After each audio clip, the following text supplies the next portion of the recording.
Hello, everyone, and welcome again to ANT Neuro Educational Webinar Series.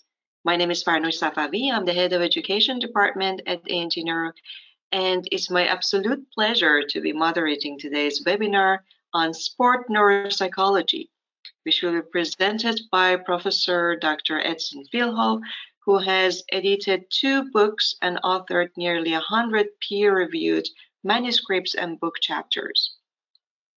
He received numerous research fellowships and awards, including a Fulbright Doctoral Fellowship and the American Psychological Association Dissertation Award.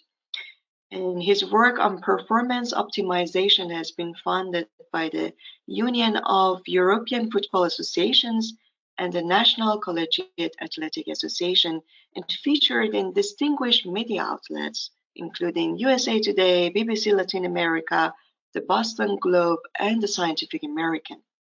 Dr. Filho has worked with professional and collegiate athletes from various sports. He is a chartered sport and exercise psychologist in the United Kingdom and a certified mental performance consultant by the Association for Applied Sport Psychology. He is also an established supervisor and established practitioner registered with the International Society of Sport Psychology. After this presentation, we'll watch a relevant demo prepared by ANT Neuro Customer Success team. But a bit of housekeeping beforehand. As always, in the course of the presentation, you'll also have the option to type your questions, which will be addressed at the end of the session as far as the time allows. Like most of our webinars, you will also be exposed to a couple of poll questions, which we will appreciate if you actively take part. So, Edson, once again, we do appreciate you accepting our invitation. And without further ado, we're all ears to hear your interesting research. Thanks a lot. Good morning. Welcome, everybody. I'm very happy to be here. Thanks for the wonderful introduction. I feel pressure now. I've been talking about sport neuropsychology. I'm a associate professor here at Boston University. I must say I was with ANT for about 3 or 4 months during my postdoc, and I had a wonderful time in beautiful Berlin. So it's always very nice to be reconnecting. I just had this wonderful introduction. The only thing I want to add is that I'm interested in research, teaching, and applied work in sports psychology. And I think that's important because the research in sports psychology has to be an applied research. At least that's my take. So psychology as a discipline, is big in general psychology. But then the need for sports psychology starts with how can we do applied research that reaches athletes and performers. And from there, it expands to exercise psychology. We started as a sports psychology, and today we call it sport, exercise, and performance psychology. So I say that because, again, applied research is very important in sports psychology. And sport neuropsychology, I think, is a continuation of early research in sports psychology. So I will have an applied take on my talk.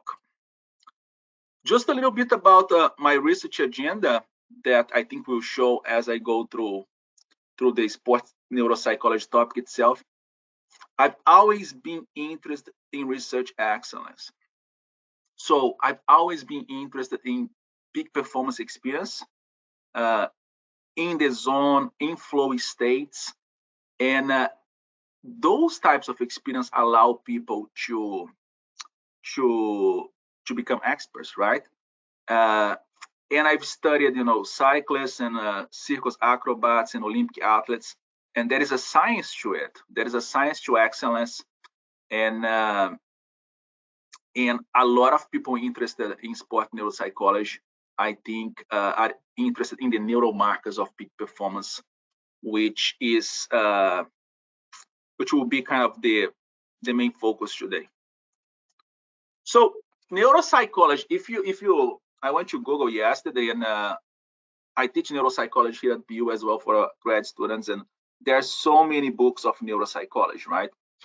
So it is a very vast topic, and And I say that because when you're talking about neuropsychology, we're thinking about the neuromarkers of psychological constructs, right? What is the neuromarker of a personality disorder? Or what's the neuromarker of cohesion or confidence, right? So we build these psychological ideas, these latent variables for those that like psychometrics, and then we try to look in the brain for neurosignatures of it, if you will. So, so that's my understanding of neuropsychology. But within sports, I think a good deal of neuropsychological research in sport has to do with peak performance experience, as I said in the beginning. So a lot of my research is about being in the zone or being in flow, right? And again, I think a lot of sports psychologists and athletes and coaches and other professionals are interested in the zone peak performance states because that's an end state. Every athlete, every performer wants to be in peak performance experience, be in the zone. I have this, I think it'll be a little complicated to show the video, but for those of you that like football, there is this iconic celebration of Lionel Messi, right? He scores a goal against Real Madrid. And then is in the last second of the game, he scores a beautiful goal. And the British announcers, which are the best announcers out there, they say, Lionel Messi is superhuman, he does it again. So one of the fundamental questions that I see in sports psychology and the research in sports neuropsychology is how people perform consistent superior performance in the most challenging conditions, right? What are the neuromarkers that allow people not only to perform at peak level, but to experience consistent superior performance in a consistent manner, right? Not only one good game, not one good talk or one good surgery, right? You are consistently performing at peak level and in the most challenging conditions. So I'm interested in that, right? What are the neuromarkers of that? And one thing that's very interesting, and I put here a matter that I like very much, both. You might be an expert in football, soccer, but you might not be an expert in the 100-meter dash, which is an obvious point, but it's very important. So those neural networks, those mental representations, they are task specific and domain specific, and is also something also very important to keep in mind when you're trying to understand neuro and psychophysiological markers of sports performance. So you might be an expert again in soccer, but not going to be an expert in chess. And from a psychological perspective, is also very interesting. So if you look at the Bandura, when he talks about self-efficacy, he's telling us that confidence is task-specific. You might be a very confident driver, but not a confident cook. You are a very confident cook, but not confident flying an airplane. So it is very important to keep that in mind, that those neuromarkers that allow for expert performance are task-specific. And one of the paradigms that we use to study to psychological studies in sports is the expert-novice paradigm, which is very simple. We compare high performing with low performing, right? If you're going for a within subject design, or you compare experts with novices, or let's say high achievers with people that have achieved less. And by doing that comparison, you are able, to identify some of the neuro difference. So I say all of that to frame that, again, a lot of the research in neuropsychology is experts, and the expert-novice paradigm is a paradigm to study peak performance. I gotta click here. So I've asked the wonderful ANT team to do a little poll. I don't know if you can see it, but one of the fundamental questions when you're discussing peak performance is how would you describe an optimal performance or a best performance that you experienced in the past?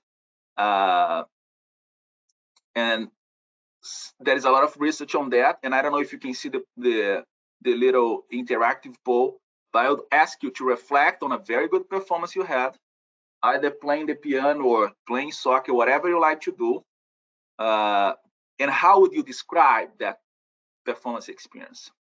Would you say, you can pick up to two, no fear of failure, I was completely in the activity, I was focused on the present moment, I felt like my performance was automatic and effortless, I felt control over my feelings, thoughts, and psychophysiological arousal. If you could take a minute or two to reflect on a very good experience you had and participate, that would be wonderful.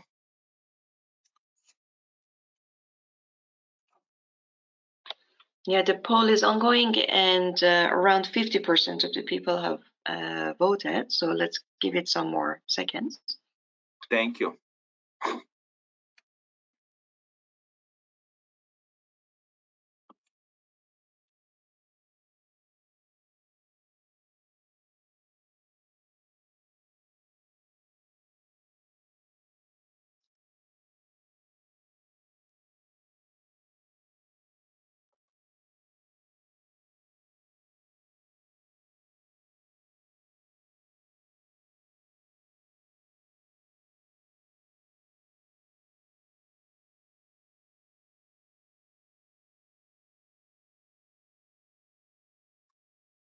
I think maybe we're good. Let's see if I can call this. I don't know if you can see the results. That would be wonderful. Yes, so 70% have voted. I just closed the poll and share the results. Can you see the results? Or should I read them? Okay. I can see it. No fear of failure, 38%. The majority of people saying performance is automatic and effortless, right? You feel like in automatic control. You focus, your attention is on the present moment, 48%. You feel control over emotion. You know, if you do a chi-square test, a frequency analysis, I don't think those, if you compare the dimensions, I don't think you'll find statistical difference. And my point is, when people are in peak performance states, they have a lot of, they describe it in many different ways. They are not afraid of failure. They are present in the moment. They're highly self-confident. They feel that performance is automatic. You can ask athletes from different sports, people in different domains, and they describe peak performance experience in the zone and in flow states in very similar manners. And that goes to show, right, that those psychological descriptors, they are connected with neuromarkers, right? A lot of the research in neuropsych in sports has to do with EEG, and I tell you why in a second. But the point is that automatic, that sense that you are performing in automatic mode, that total focus in the activity in the present moment, that highly, and people feel highly confident, those are all indexed, somewhere, somehow in the brain. So being a peak performance experience, peak performance states is a complex, psychological process, and is indexed in the brain through different brain waves, as we've studied in EEG, with EEG research. And you can be, right, calm and alert, relaxed and ready,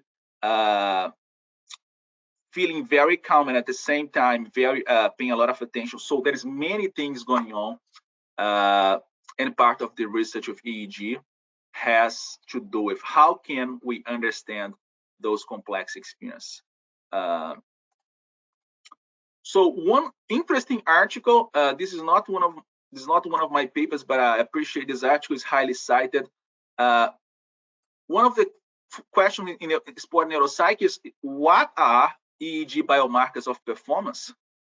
And the good news is that's complex, relative, and multidimensional, right? Alpha, beta, theta in different areas of the brain are working together, right? And it is difficult to pinpoint a few things because it depends on the task, it depends on the athlete, on the person, it depends on the environment. What some of you that are, might have come across research on action theory. So the main point is peak performance states are complex. They are indexed by different brain waves, and they establish many-to-many relations and reciprocal determinism.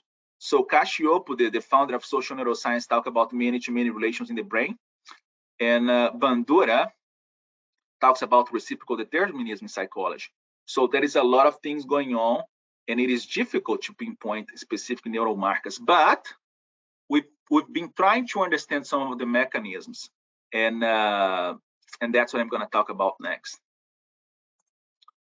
So EEG is the most used method in sport for a very simple reason. It's more portable, and it's becoming more and more portable, right?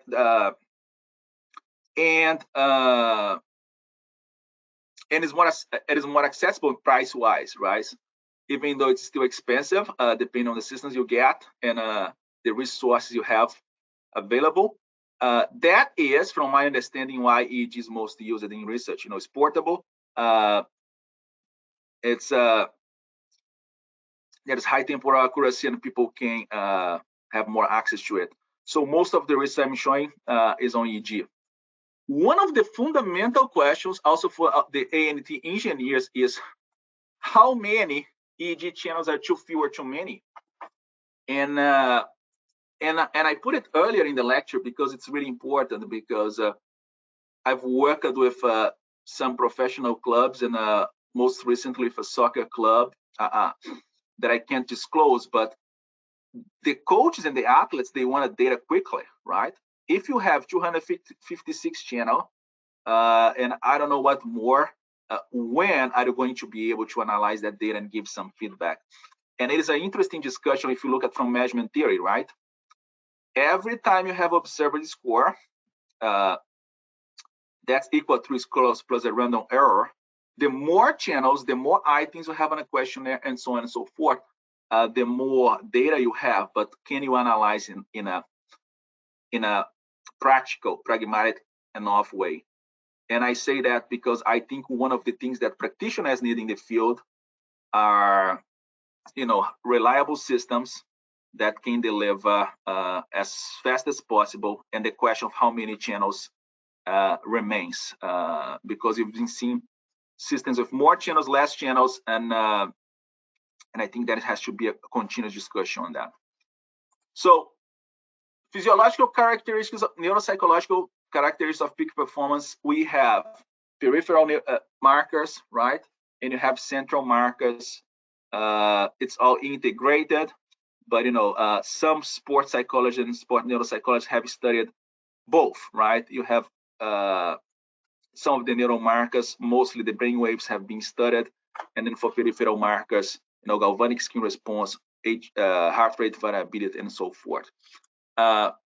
And some of the mechanisms that people have been discussing, that is the idea of neuroefficiency and proficiency, and also psychomotor efficiency. So that feeling of being automatic that a lot of you described, some attribute to these ideas of neuroefficiency and proficiency, which I shall cover. So one of the earlier studies using the expert-novice paradigm, I like to always show this slide with comparing expert and novices with relative heart rate. They show that experts, right before pulling the trigger, right, they are in a psychomotor efficient state. They are less activated, if you will, than novices. So that's where the idea of psychomotor efficiency starts to appear. And again, it might explain why people report being in an automatic effortless state. We've also done some research with, that is research with archers. That's an example of research we've done with golf, with a different physiological marker, galvanic screen response. But there is something to psychomotor efficiency, right? And some people attribute that even to evolutionary psychology, right? You want to save energy, and the more mental representations and better mental representations, the better you are able to focus on what needs to be done and save mental resources. So this idea of psychomotor efficiency is important here. There is also the idea of neuroefficiency, or the neuroefficiency hypothesis, that essentially says, and there is a lot of studies out there, if you do a quick search, you'll find it, that when you are a high-skilled athlete, archer, there's a lot of studies on self-paced sports that you can control, right, to some extent. If you're a highly skilled archer or golf player, or whatever it might be, you only activate kind of the areas of the brain you need to the extent you need, and that's what they call neuroefficiency. And as you only activate what you need, there is more space for anticipation and processing high-order cognitive functions. You don't have to engage so much with the motor tasks, with the motor components of the task. You have more time to plan, anticipate, and so on and so forth. So that's the idea of spatial temporal neuroefficiency, and there is a lot of studies out there on that, which it's one of the mechanisms that people discuss. My colleague, that was when I wasn't doing my postdoc. I'm a co-author. Selene de France is the main author in this paper. We look at, that's, by the way, of ANT system. We look at shooting using the X-Panopticon paradigm that hopefully you remember from the early slides. And we saw that when people were in the zone, their brain was less activated, if you will. And when people were choking, there was a reinvestment of attention. There is more rumination. Your brain is busier, right? And so that kind of illustrates the idea of neuroefficiency and against task specific. So that's one of the mechanisms we think. The other thing, my wonderful postdoc supervisor, Mauricio Bertolo, and others discuss this idea of neuroproficiency. There is an early paper on that, the proficient brain, and later I also published another one with video gaming, and we found evidence for this idea that it's not only about being neuroefficient. Sometimes you need to activate, you need to have some proficiencies in the brain, right? Some areas might be heavily activated, but the theoretical idea is that there is type 1 performance, you are in flow in the zone. There is a functional performance. Look, people are not always in the zone and performing at peak state. In fact, thinking that you always have to be perfect and in the zone, is very problematic from a psychological standpoint. And then, so type 1 is flow in the zone. Type 2, we have a functional performance that you are focused on what you call core components of action. You're performing well, but it's not your peak performance. And there is also other performance states. One is choking under pressure, lots of research. You reinvest your attention. You regress back to early stages of performance because you are just too self-conscious, too focused, too concerned about external rewards and people. And type 40, you underperform because you are distracted. You are not paying attention to the task at the hand. So anyway, so I show you two mechanisms. Neuroefficiency, neuroproficiency are two of the ideas, behind peak performance from a neuropsychological standpoint. There is one more, from my understanding of the literature, is the hypofrontality hypothesis that speaks about a temporary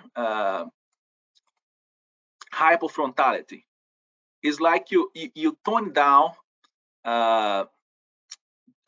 the frontal lobe a little, so you're not too self-conscious when you are performing, and that would explain that automatic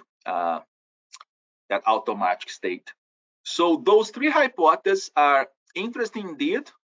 We, myself and two colleagues, we've done a meta-analysis. It's on experimental brain research, trying to understand, okay, which one of those three hypotheses, neuroefficiency, neuroproficiency, or hypofrontality, explains better peak performance from a neuropsychological standpoint. It turns out we kind of conclude that there seem to be complementary hypotheses. It's not that they are at odds of each other. There is evidence there is a global decrease in activation, which goes with neuroefficiency. But at the same time, for some tests, there's some neuroproficiency states going on, and we might see more neuroefficiency in the frontal lobe, which would kind of agree with the hypofrontality hypothesis. So I thought was, personally for me, we go with a meta-analysis, think we're going to find one of the hypotheses, and we find they complement each other, which is very interesting from a scientific perspective, and also if you are into philosophy of science. So we also look, Dhruv is my PhD student, and we look at T7FZ as a specific mechanism that some people would address for neurofeedback interventions, and it has to do with when people are underperforming, there is a lot of rumination going on, we think, right? They talking to themselves, they second guessing, there's the negative self-talk. And the T7FZ might be connected to that. And indeed, we found that when people had lower coherence in this specific pathway, they perform much better. That for self-paced sports.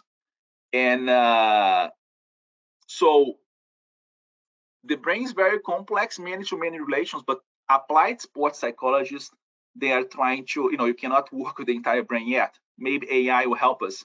It's very complex. They're trying to identify some pathways. I must say that some people disagree. So we got a reply on this paper. Some people disagree. I'm looking at only a pathway. So you could read the reply from these authors and our rebuttal on why we think people need to engage neurofeedback. Very interesting discussion. If you read the meta-analysis, a disagreement from some authors and our rebuttal on how complex neuropsychology can be. And it comes back to the discussion of how many channels should be looking at when working with people. But I recommend you read all three papers. It's a beautiful example of academic discussion. One more mechanism I told you about: neuroefficiency, neuroproficiency, hypofrontality, T7FZ. There is also readiness potential. I've done less research with that, but there is some research with readiness potential in sports that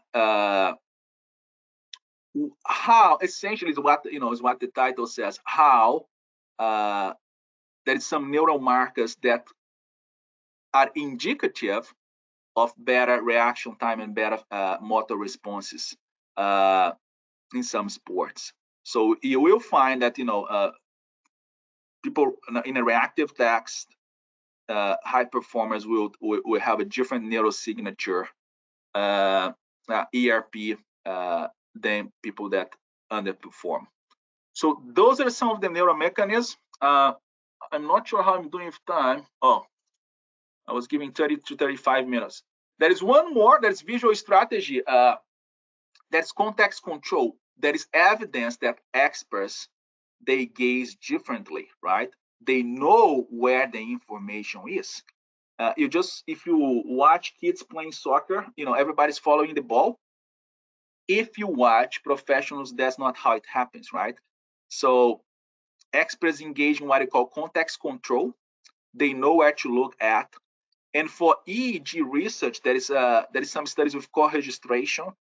When I was in England, there was this lab that was looking at, eye gaze and EEG at the same time, which they call co-registration. And I think is a very interesting, possibility for future research in sports psychology. Again, the question is how you're going to do it in the field, right? If you want to do applied research. But for the beautiful A&T engineers, it would be very interesting. Could you do a co-registration? Because what you're looking at gives you a lot of information, and and map that also with EEG data. So visual strategy, redness potential, neuroefficiency, neuroproficiency, and hypofrontality, some specific brain pathways, all implicated in peak performance, as we know so far from sport neuropsych. I also gotta say that is research on neuromarkers in team sports. We've done some of this research based on team cognition, hyperbrain studies, and that was also supported by A&T during my postdoc. And we found that when you get two people playing together, and you can analyze a hyperbrain space, you do find some neuromarkers of psychological constructs. In this case, we are interested in what I call shared and complementary mental models. But there is growing research on hyperbrains and how that impacts team dynamics. Because what you need to appreciate is that, I psychology is different than we psychology. You might be very confident yourself, but you don't trust in your teammates. So it's a different psychological construct. And I think the EEG research in sport neuropsych is catching up. I probably won't have time to talk more about the team dynamics, so I jump into applied implications. One of the things that's very interesting, neurofeedback is very interesting. That's one of the things we're trying to move towards more in my lab. And neurofeedback is the idea of self-regulation. And eventually, right? And self-regulation is not, about control. It's your ability to regulate yourself. And psychologically speaking, if you get the psychology of the self is very interesting, right? Self-concept, self-efficacy, self-esteem. There is a lot of things that go into the self, and neurofeedback is one of the ways to work with the in sport neuropsych. And to neurofeedback, essentially, you need feedback, right, to get people to play games or to be aware of their mental states. And you need feedback to learn, by definition. You don't learn without feedback. One of the key theories that inform sport neuropsych, from my understanding, is the eyes off. If you are into sports psychology, you came across this theory. It essentially says that people have different mental states associated with peak performance, and nomothetic research does what I call regression to the mean. You just average everybody, but if you're working with the best tennis players of all times, they have different ways to go about the task, and you gotta study those neural patterns and help them to perform. There is one study that showed that with individual alpha peak by Christie et al. And that, for those in practice, alpha peak seems to be one of among the very neurocomplex biomarkers that I showed earlier that seems to be associated with peak performance states. We seem to find it consistently. Another one that's interesting in biofeedback is theta-beta ratio, which speaks about how busy your brain is. One of the things with sport neuropsychology interventions that is hard, psychology, regardless of the approach, it's hard work. Mental training is hard work. Therapy is not a massage. So it takes time for people to develop. And I think that's very, very important to emphasize. Be very mindful of those, magic solutions. Mental training, therapy, psychological interventions, they are, my experience, they take time and effort from both practitioner and the client So yes, I think it's important with neurofeedback. Some promises of these wonderful devices that do magic. Be mindful of that. Some ongoing research. I won't have time. I'm mindful of time, so we have time for questions to talk about high-performing teams. But I've done some of the research on neuropsych, so I will jump to. I think that will conclude my talk. We are 7:35. Yes, I should conclude my talk. The last thing I want to say is that take a look at some of the hyperbrain research, and I also want to tell you a little bit about my lab. So, I'm the director of the Pro Lab. We are here at Boston University. We are interested in what we call the performance recovery and optimization. Which essentially is, you might be functioning at one level. How do you optimize your performance, and how you recover if you are underperforming? And it is a sport psychology lab, sport exercise and performance psychology lab, meaning we are interested in all things related to sport exercise and performance psychology. And we do have a focus on psychophysiology and developing interventions. So my marketing team here at BU tell me to, tell about the Pro Lab. All our publications are on ResearchGate. And I also have X, used to be Twitter. So thank you very much. I like to keep to the time, 7:37. Hopefully I was able to add some value to your work. And I'm open to any questions. And thank you very much.